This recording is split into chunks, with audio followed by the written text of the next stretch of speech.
जब भी बात गहरे समुद्र में रहने वाले इतिहास के सबसे विशाल तथा खूंखार जीवों की होती है तो सभी के जुबां पर बस मेगालोडॉन का ही नाम आता है। लेकिन सभी कोई ब्लूप को तो मानो भूल ही जाते हैं। पर कुछ लोगों का ऐसा मानना है कि समुद्र इतना विशाल है कि इसमें कई ऐसे जीव पाए जाते होंगे जो मेगालोडॉन से भी ज्यादा खूंखार और विशाल होते होंगे। और इसी बात का पहला सबूत सन 1997 को मिला, जब समुद्र में एक रिसर्चर्स की टीम ने अपने डिवाइस में अल्ट्रा लो फ्रीक्वेंसी डेटा को रिकॉर्ड किया, जिससे इस बात का अनुमान लगाया गया कि यह फ्रीक्वेंसी किसी विशालकाय समुद्री जीव की होगी, जो कि ब्लू व्हेल से भी ज्यादा विशाल हो सकता है।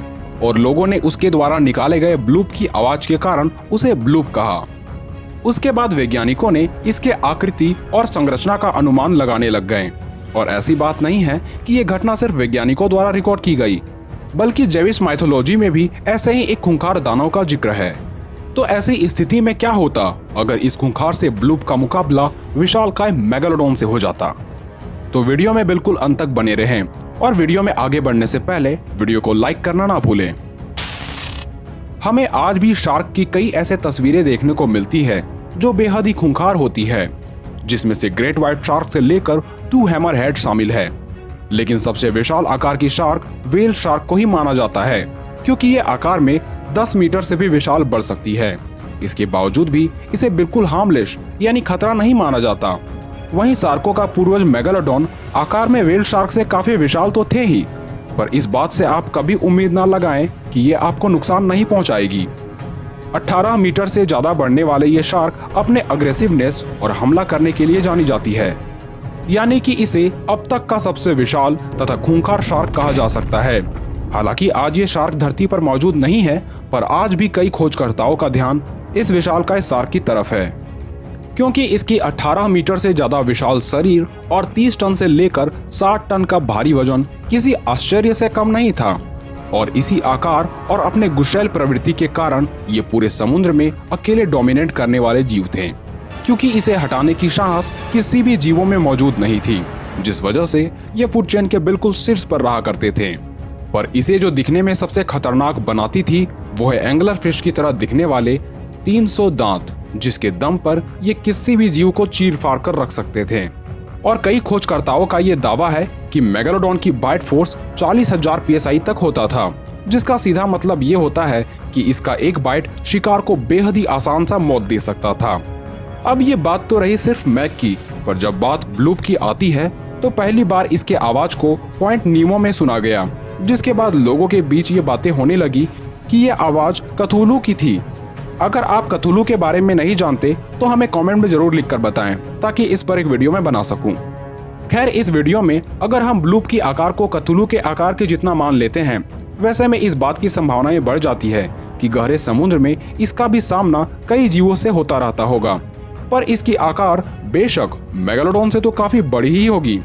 ऐसी स्थिति में ब्लूप ही वो जीव होगा जो मेगालोडॉन के हमला बोलने से पहले ही ये हमला करने को तैयार हो जाएगा।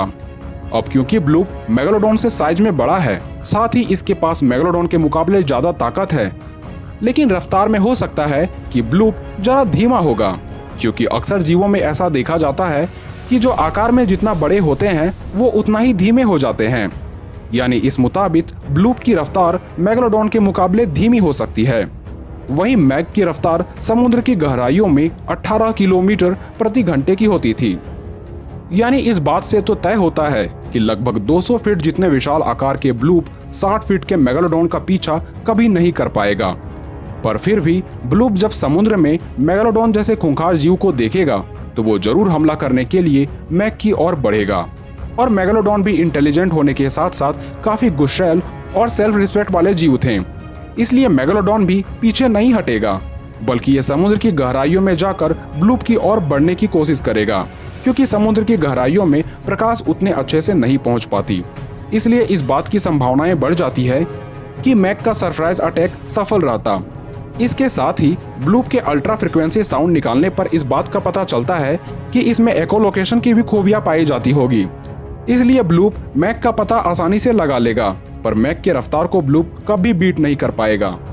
इसलिए चालाक मेगालोडॉन समुद्र की गहराइयों में बड़ी ही तेजी से ब्लूप की ओर बढ़ता जाएगा और अगर वो ब्लूप के करीब पहुंच जाता है तो मेगालोडॉन ब्लूप के किसी नाजुक से हिस्से में हमला करने की कोशिश करेगा और ये हमला अगर सफल भी हो जाता है तो इस बात की भी काफी संभावना है कि ब्लूप इस चोट को काफी आसानी से सह लेगा। लेकिन इस 200 फीट विशाल दैत्य का पलटवार शायद मेगालोडॉन को पसंद नहीं आएगा। हालांकि आज तक ब्लूप को किसी ने देखा तो नहीं है, पर इतने विशालकाय जीव का एक अटैक भी मैग के लिए जानलेवा साबित हो सकता था। पर मेगालोडॉन अगर अपने साथियों को बुलाकर और मिलकर अगर ब्लूप पर हमला करते हैं तो इसमें बेशक मेगालोडॉन की ही जीत होगी, अन्यथा ब्लूप इस मुकाबले को काफी आसानी से जीत जाएगा।